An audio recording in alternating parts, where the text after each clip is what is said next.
तपाईले कहिले सोच्नु भएको छ धर्म भनेको साँच्चीकै के हो त? के यो हामीले नित्य रूपमा गर्ने पूजापाठ मात्र हो या त हामीले आराधना गर्ने भगवान? यहाँ कुरा अझै गहिरो छ। लास्ट एपिसोडको एन्डमा मैले भनेको थिएँ वास्तवमा धर्म भनेको दर्शनको व्यावहारिक पाटो हो। Religion is the philosophy in action. तर यसको अर्थ के हो त? म हजुरहरूलाई केही उदाहरण दिएर सम्झाउँछु। दर्शन भनेको एउटा थ्योरी हो, विचारको एउटा फ्रेमवर्क हो।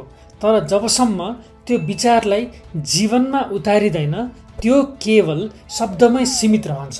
धर्म भनेको त्यही दर्शनको जीवन्त रूप हो। सबै देशको एउटा संविधान हुन्छ र त्यसमा देश कस्तो हुनुपर्छ भनेर लेखिएको हुन्छ। तर यो आफैमा त केवल कागजमा लेखिएको कुरा मात्र हो। संविधानलाई जीवन्त बनाउन कानुन चाहिन्छ, नियम, दफा, व्यवस्था जसले यी ठुला आदर्शलाई दैनिक जीवनमा उतार्छ। कानुन नभए संविधान केवल सपना मात्र रहन्छ। दर्शन भनेको त्यही संविधान हो र कानुन, नियम, दफा, व्यवस्था भनेको धर्म हो। अर्को हिसाबले हेरौँ, दर्शन भन्छ सत्य नै महान गुण हो। अनि जब सानो बच्चाले झुटो कुरा भन्न अस्वीकार गर्छ त्यो धर्म हो। दर्शन भन्छ दयाले शान्ति ल्याउँछ।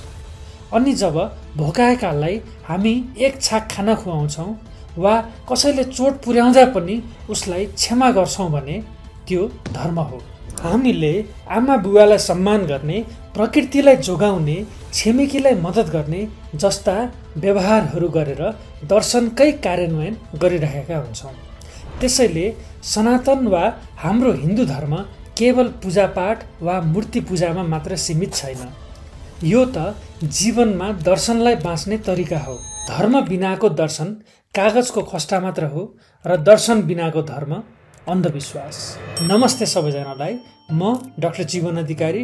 मेरो दोस्रो सिरिज दर्शन, धर्म र स्वास्थ्यको दोस्रो एपिसोड धर्मको परिचयमा हजुरहरूलाई स्वागत गर्न चाहन्छु। आजको एपिसोडमा हामी हेर्नेछौँ यो जीवन्त दर्शन संसारमै सबैभन्दा पुरानो जीवित धार्मिक परम्पराहरूमध्ये एक हाम्रो प्यारो सनातन वा हिन्दू धर्म कसरी जन्मियो, कसरी इभल्भ भयो र आजसम्म पनि हामीलाई कसरी मार्गदर्शन गरिरहेको छ र अहिलेको समयमा पनि किन यति धेरै रिलेभेन्ट छ।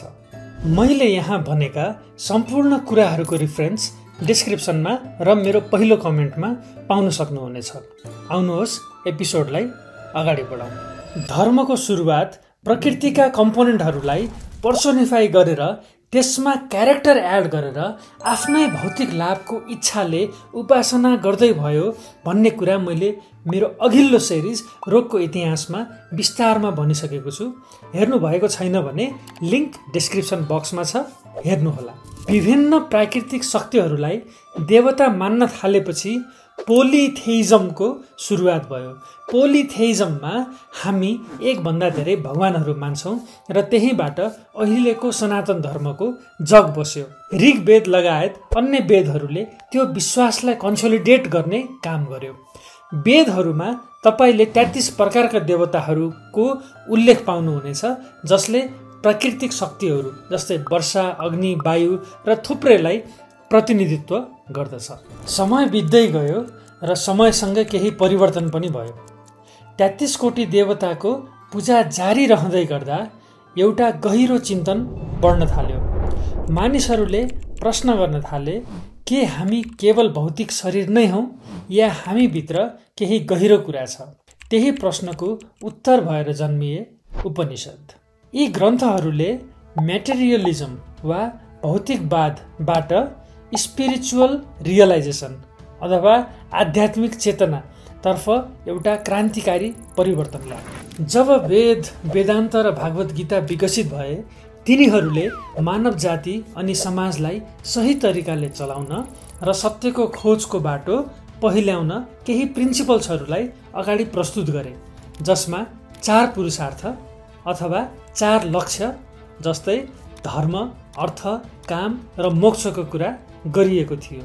यी सिद्धान्तहरूले जीवनका विभिन्न पक्षहरूलाई ब्यालेन्स तरिकाले अघि बढाउन मार्गदर्शन गरेको छ।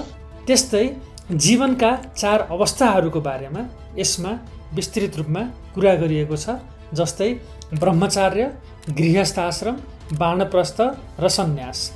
यी 4 अवस्थाले व्यक्तिलाई आध्यात्मिक यात्रा र उच्च सत्यको खोजीमा मार्गदर्शन गर्न डिजाइन गरिएको देखिन्छ। कर्म विभाजन र 3 गुणका आधारमा बनाइएका 4 जातिहरू, जस्तै ब्राह्मण, क्षेत्री, वैश्य र शूद्र। यो प्रणालीले प्रत्येक व्यक्तिले आफ्नो स्वाभाविक क्षमता र रुचि अनुसार योगदान गर्न सुनिश्चित गर्छ, जसले सामाजिक व्यवस्था र सबैको कल्याणलाई कायम राख्छ। तर सबै कुरा सही थिएन।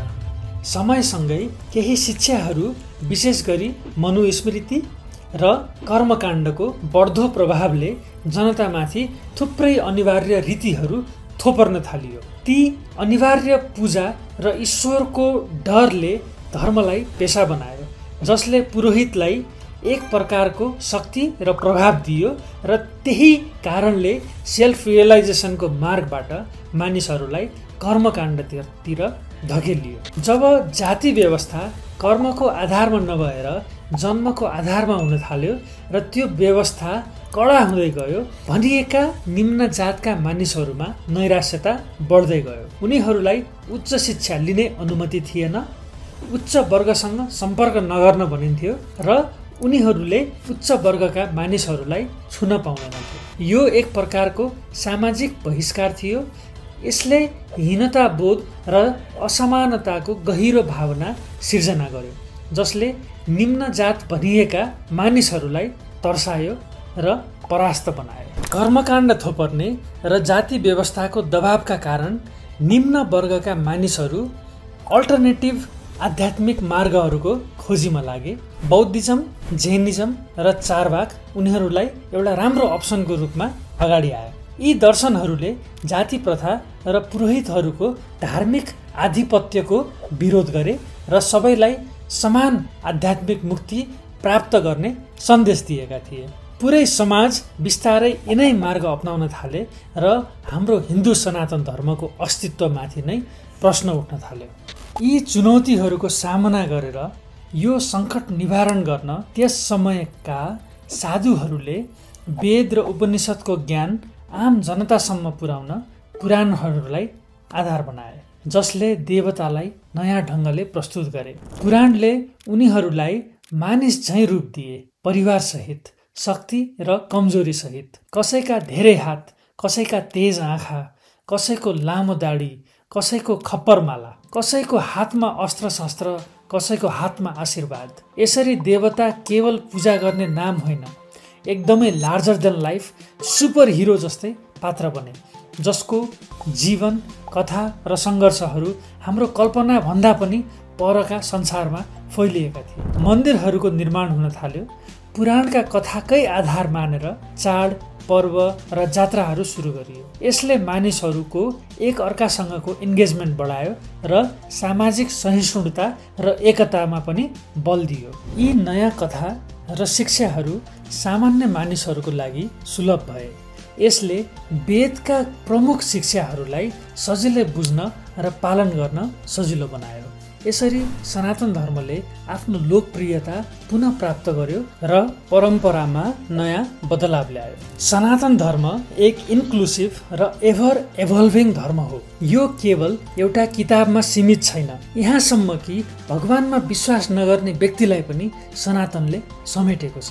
यो सत्यसम्म पुग्ने क्रमिक यात्रा हो, जहाँ मानिस बिस्तारै बिस्तारै ज्ञानको सिडी चढ्दै जान्छ। स्थिर भएर एउटै ठाउँमा अड्किनु होइन, अगाडि बढ्दै जानु नै सनातन धर्मको सार हो। पहिलो स्टेपमा मानिसले प्रकृतिलाई भगवानको रूपमा देख्छ। दोस्रो स्टेपमा बिस्तारै बुझ्न थाल्छ कि यी सबै शक्ति नै सृष्टिको सर्जन, पालन र सम्हार गर्ने ब्रह्मा, विष्णु र महेश हुन्। उनीहरूको शक्तिलाई स्वीकार गरेर आस्था राखेर अगाडि बढ्छ। तेस्रो पाइलामा बुझाइ अझै गहिरो हुन्छ। यी सबै देवता वास्तवमा एउटै इन्फाइनाइट परम आत्माका डिफ्रेन्ट म्यानिफेस्टेसन्स हुन्। यो आत्मा निराकार छ, चरित्र रहित र निर्गुण छ, तर सम्पूर्ण ब्रह्माण्डलाई धानेको छ। चौथो स्टेपमा अब मानिसलाई थाहा हुन्छ कि हामी पनि त्यही दिव्य आत्माको अंश हौँ अनि हामी भित्रै देवत्व छ। यसलाई उपनिषद भन्छ अहम ब्रह्मास्मि, अर्थात् म नै ब्रह्म हुँ। पाँचौं र अन्तिम पाइलामा मानिसले महसुस गर्छ कि केवल मानव मात्र होइन, यो सम्पूर्ण ब्रह्माण्ड, सबै जीव जन्तु र निर्जीव पदार्थ पनि त्यही एउटै आत्माको डिफ्रेन्ट म्यानिफेस्टेसन्सहरू हुन्। त्यसैले कुकुर, हात्ती, मान्छे वा वृक्ष सबैमा एउटै दिव्य आत्मा छ। यही हो तत् त्वम् असि, अर्थात् तिमी पनि त्यही हो। जब हामी यस स्तरमा पुग्छौँ तब मात्र हामी जीवन र मृत्युको चक्रबाट मुक्त भएर दिव्य आत्मासँग पुनः एकाकार हुन्छौँ। यो यात्रा हाम्रो पढाइ जस्तै हो। स्कुलमा हामी धेरै विषय पढ्छौँ, जस्तै math, science, social, Nepali, English आदि। प्लस टूमा पुग्दा हामी कुनै एउटा धार रोज्छौँ, जस्तै आर्ट्स, कमर्स अनि साइन्स। अनि ब्याचलर गर्दा कुनै एउटा विषयमा ध्यान दिन्छौँ, जस्तै इन्जिनियरिङ, मेडिसिन, म्यानेजमेन्ट। अनि मास्टर्स गर्दा अझ विशेष क्षेत्र रोज्छौँ। अनि अन्त्यमा पिएचडी गर्दा कुनै एउटा टपिकमा हामी गहिरो अध्ययन गर्छौँ। ठ्याक्कै त्यसै गरी सनातन धर्मको यात्रा पनि ग्रेजुअल हुन्छ। 33 कोटी देवताबाट सुरु भएको हाम्रो यात्रा अन्ततः आत्मज्ञान र ब्रह्मसँगको मिलनमा पुग्छ। यही हो जीवनको सर्वोच्च सत्य। तपाईँ आफूलाई कुन स्टेपमा पाउनुहुन्छ?